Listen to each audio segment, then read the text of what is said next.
우리 한 절씩 교독하도록 하십시다. 누가복음 6장 12절부터 16절입니다. 제가 12절 먼저 봅니다. 이때에 예수께서 기도하시러 산으로 가사 밤이 새도록 하나님께 기도하시고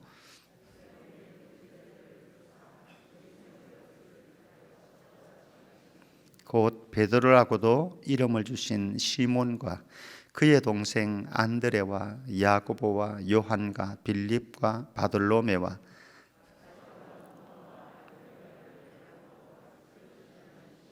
같이요 야고보의 아들 유다와 예수를 파는 자 될 가론 유다라. 아멘. 오늘은 밤이 새도록 기도하시는 예수님에게서 또 제자를 선택하시고 세우시는 예수님의 사역 속에서 우리가 어떻게 강소형 인생을 살 수 있을 것인가 함께 말씀을 나눠보려고 합니다.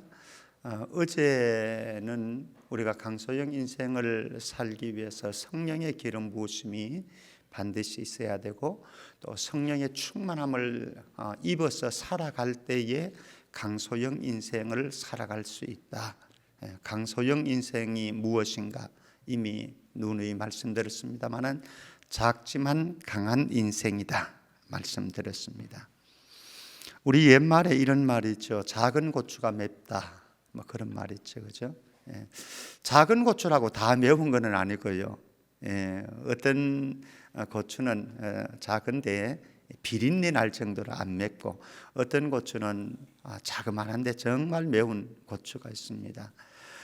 비록 사이즈는 적지만은 그리고 비록 나이는 어리지만은 강단 있는 인생을 살아가고 아주 야무진 인생을 살아가는 사람들을 말할 때에 우리는 작은 고추가 맵다 이렇게 표현을 합니다. 그러면은 우리 영적인 차원에서 어떻게 작은 고추가 매울 수 있는가?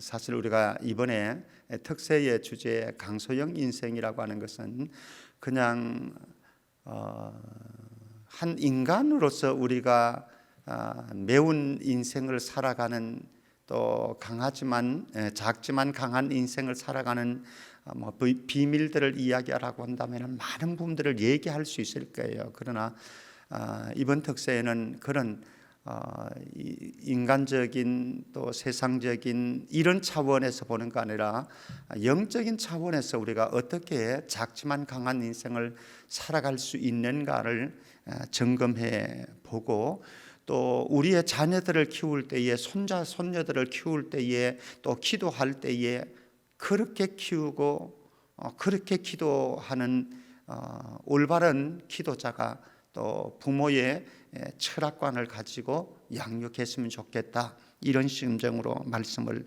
함께 살피고 있습니다. 오늘 말씀 좀 보십시다. 예수님은 이 땅에 오신 목적을 이렇게 말씀합니다. 누가복음 19장 17절 말씀 보면은요, 인자가 온 것은 우리 같이 한번 읽어볼까요? 시작. 인자가 온 것은 잃어버린 자를 찾아 구원하려 함이니라.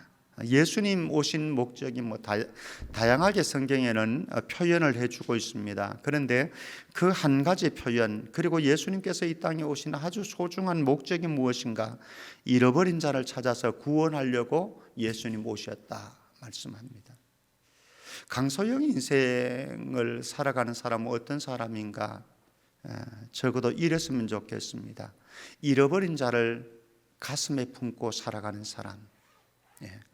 여기에 잃어버린 사람은 하나님과의 관계에 의해서 하나님을 등지고 인간의 목적을 향해서 또 인간의 힘으로 자력으로 살아가려고 하나님으로부터 떨어진 사람들 이런 사람들을 가리켜서 잃어버린 자라고 표현하지만 우리는 다양한 차원에서 잃어버린 자를 우리는 표현할 수가 있을 것입니다. 여러분들 주변에 이 사람은 잃어버린 자라고 생각되어진 그 사람을 외면하지 아니하고 그 사람에게 사랑의 눈길을 보낼 수 있고 그리고 사랑의 마음을 열 수 있고 사랑의 손을 내밀고 그 사람과 함께 걸어갈 수 있다고 한다면 이 사람은 어디에 있든지 강소영 인생을 살아갈 수 있다. 그것이 가정이든지 그것이 직장이든지 마음 아파하는 사람을 감싸할 수 있고 고통당하고 신음하는 사람을 가슴으로 함께 공감하면서 그 사람을 위해서 하나님 앞에서 눈물로 기도할 수 있는, 잃어버린 자를 가슴에 품고 살아갈 수 있는 사람, 잃어버린 자에게 집중하고 살아갈 수 있는 사람이라고 한다면 예수님처럼 강소영 인생을 살아가는 사람이다. 두 번째입니다. 예수님께서 이 땅에 오셔서 공생의 사역을 갈릴리 땅에서 시작을 하셨습니다. 갈릴리 땅에서 시작하실 때 예수님께서 외친 첫 마디 말씀이 있습니다. 마태복음 4장 17절 말씀 한번 보십시다. 마태복음 4장 17절 같이 읽습니다. 시작. 이때부터 예수께서 비로소 전파하여 이르시되 회개하라 천국이 가까웠느니라 하시더라. 회개하라 천국이 가까웠다 말씀을 하셨습니다. 예수님보다 몇 개월 전에 왔던 세례 요한도 요단 강변에서 동일하게 외쳤죠. 회개하라 천국이 이미 가까웠다 라고 외쳤습니다. 어떤 사람이 강소영 인생을 살아갈 수 있을까? 천국 지향적인 인생을 살아가는 사람, 하늘 나라를 품고 살아가는 사람, 그 사람은 다른 차원의 인생을 살아갈 것입니다. 그냥 나만 바라보고 사는 인생이 아니라, 이 땅의 것만 바라보고 사는 인생이 아니라, 우리에게 있는 한 푼 두 푼의 돈의 물질의 얽매여서 사는 인생이 아니라 그것을 초월해서 하나님 나라를 소망할 수 있고 하나님 나라에 대한 기대가 있고 하나님 나라에 대한 희망이 있기 때문에 이 세상에 마음을 두지 아니하고 이 세상을 사랑하지 아니하고 하나님께서 주신 비전을 향해서 우리의 인생을 때로는 허비하고 낭비하고 투자할 수 있는 인생을 살아가는 사람들, 그 사람은 분명히 다른 거죠. 이 세상을 함께 직장생활하고 함께 가정생활을 하고 함께 걸어가는 인생이지만 그 사람은 분명히 다른 인생을 살아가더라고요. 우리 교회의 젊은 세대들이, 성장 세대들이 그러했으면 좋겠고, 우리 여기에 모인 모든 분들 한 분 한 분이 여러분들을 가슴에 하늘 나라를 품고 살아갈 수 있기를 주의 이름으로 축복합니다. 하늘 나라가 있어야 돼요. 하늘 나라가. 그게 소망이어야 합니다. 세 번째, 예수님은 하나님의 나라가 어디에 있다고 말씀하는지 한번 보십시다. 누가복음 11장 20절 말씀 한번 볼까요? 누가복음 11장 20절 말씀 같이 읽겠습니다. 시작. 그러나 내가 만일 하나님의 손을 힘입어 귀신을 쫓아낸다면 하나님의 나라가 어디 있다고요? 이미 너희에게 임하였느니라. 한 구절 더 봅니다. 누가복음 17장 20절 21절 말씀 제가 보겠습니다. 누가복음 17장 20절 21절. 바리새인들이 하나님의 나라가 어느 때에 임하나이까 묻거늘 예수께서 대답하여 이르시되 하나님의 나라는 볼 수 있게 임하는 것이 아니요 또 여기 있다 저기 있다고도 못하리니 하나님의 나라는 어디에 있다고요? 너희 안에 있느니라. 어떤 사람이 강소영 인생을 살아갈 수 있는가?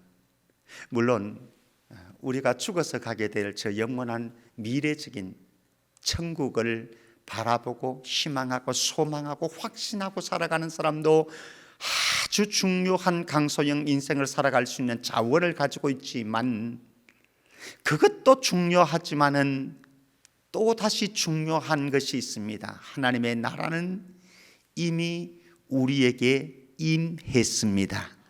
하나님의 나라는 성령의 통치를 받아가고 온 세상의 주인 되신 하나님과 예수 그리스도의 통치를 받아 살아가는 제자들 공동체에 이미 하나님의 나라가 임했어요.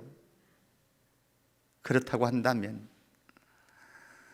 이 땅에 저 영원한 하나님의 나라를 지상 모델로 세우신 교회 안에 하나님의 나라가 이미 임한 줄 믿습니다.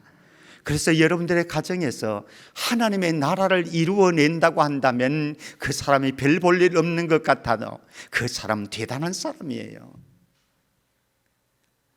이미 성령이 통치하고 하나님의 주권이 강하게 역사하는 가정, 그 가정 안에 이미 하나님의 나라가 임한 게예요.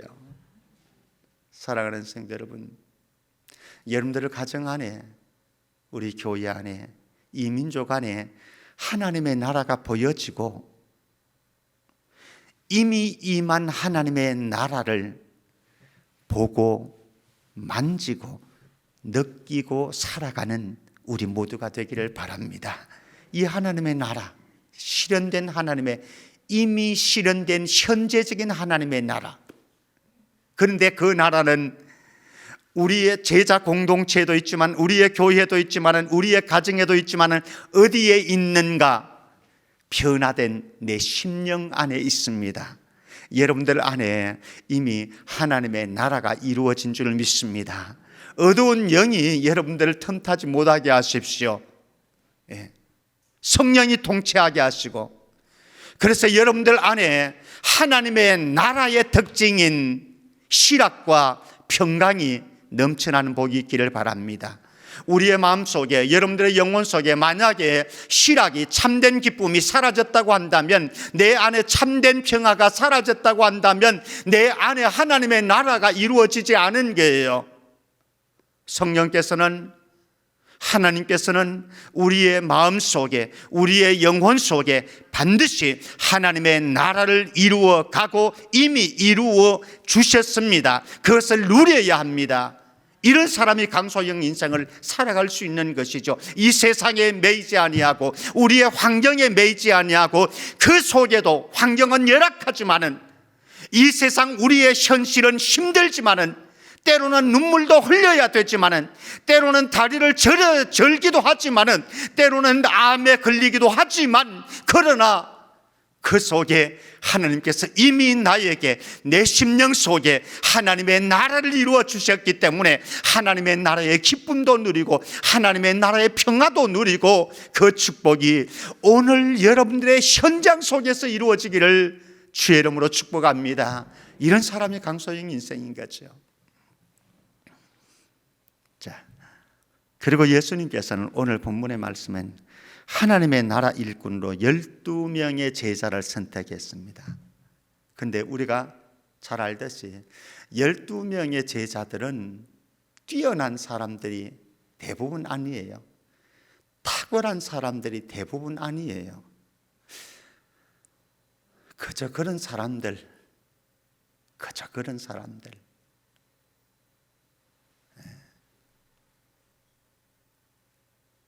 만약에 우리의 신랑감으로 찾는다고 한다면 아닌 사람들, 우리의 사위감으로 찾으면 아닌 사람들, 이 사람들이 대부분 제자들이에요. 특별히 갈릴리 어부들 출신이 많지요. 그런데 하나님께서는 이 사람들을 하나님 나라 일꾼으로 불러주셨고, 예수님의 비전을 함께 꿈꾸고 함께 품고 함께 동역할 사역자들로, 동역자들로 불러주셨습니다. 저처럼 부족한 사람을, 여러분들처럼 그렇게 대단치 않은 사람들을 주님은 부르시고 우리를 통해서 일하시기를 기뻐하세요.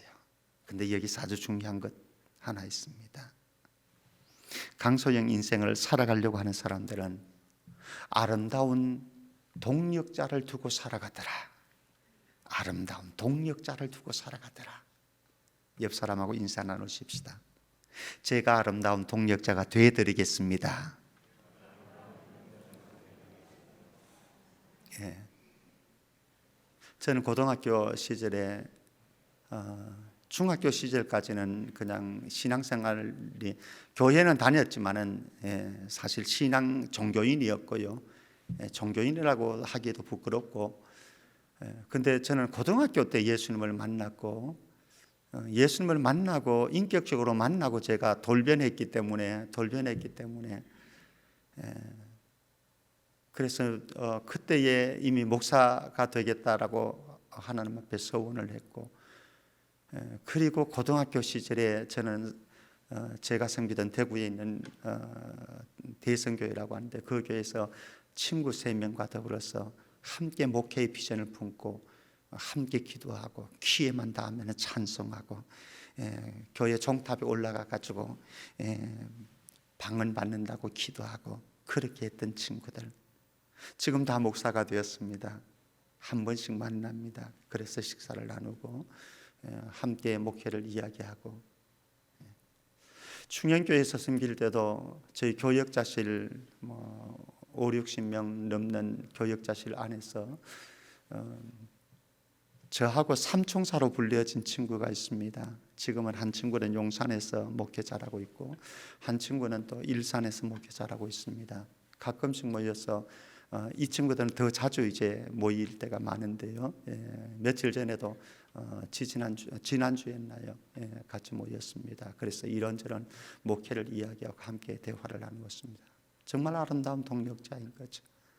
사랑하는 성도 여러분, 그리고 우리 젊은 세대들, 많은 젊은 세대들 이번 특세에 또 나오신 분들이 있는데요. 여러분들의 인생에 정말로 직장은 직장대로, 학교 캠퍼스에서는 학교 캠퍼스대로, 그리고 여러분들의 교회 생활 속에서도 여러분들의 정말 소중한 아름다운 동력자들을 만들어 갔으면 좋겠습니다. 그 사람들하고 함께 꿈꾸고 함께 기도하고 그 사람들하고 함께 하나님의 나라를 이야기하면서 인생을 살아간다고 한다면 그 사람은 강소영 인생으로 분명히 살아낼 것이라고 저는 믿습니다. 그랬으면 좋겠습니다. 우리 다른 성도님들도 마찬가지죠. 여러분들이 이 땅을 살아가는 동안 어떻게 보람 있는 인생을 살아가겠습니까? 어떻게 작지만 강한 인생을 살아갈 수 있겠습니까?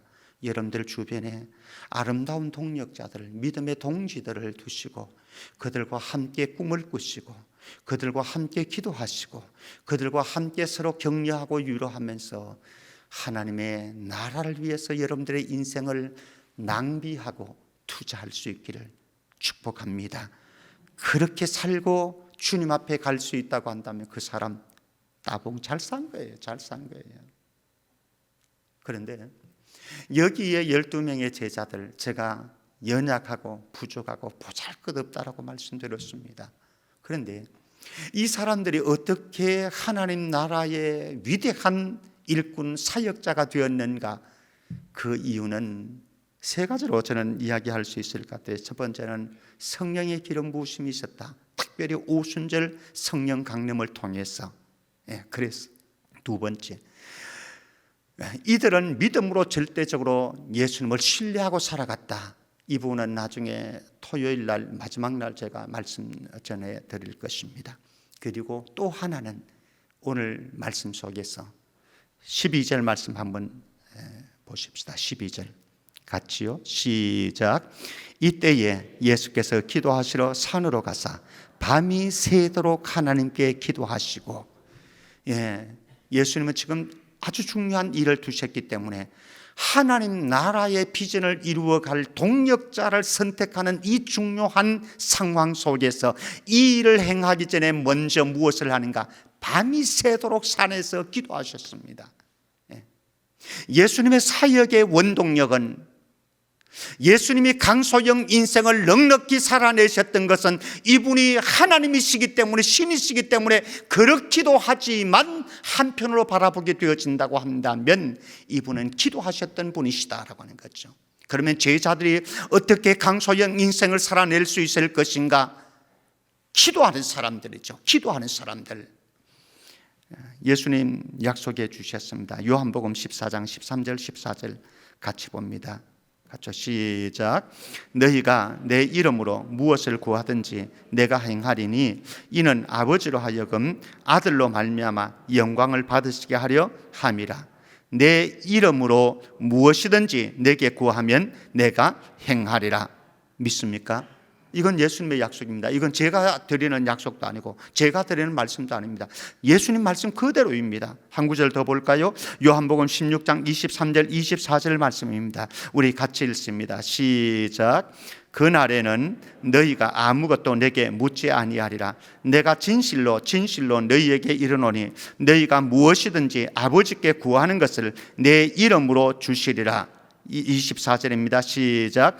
지금까지는 너희가 내 이름으로 아무것도 구하지 아니하였으나 구하라. 그리하면 받으리니 너희 기쁨이 충만하니라. 어떤 인생이 강소영 인생을 살아갈 수 있는가? 기도의 향연이 하늘로 올라가도록 만드는 인생. 여러분들이 드리는 기도의 향연이 하늘로 올라가도록 만드는 인생. 이 사람이 강소영 인생.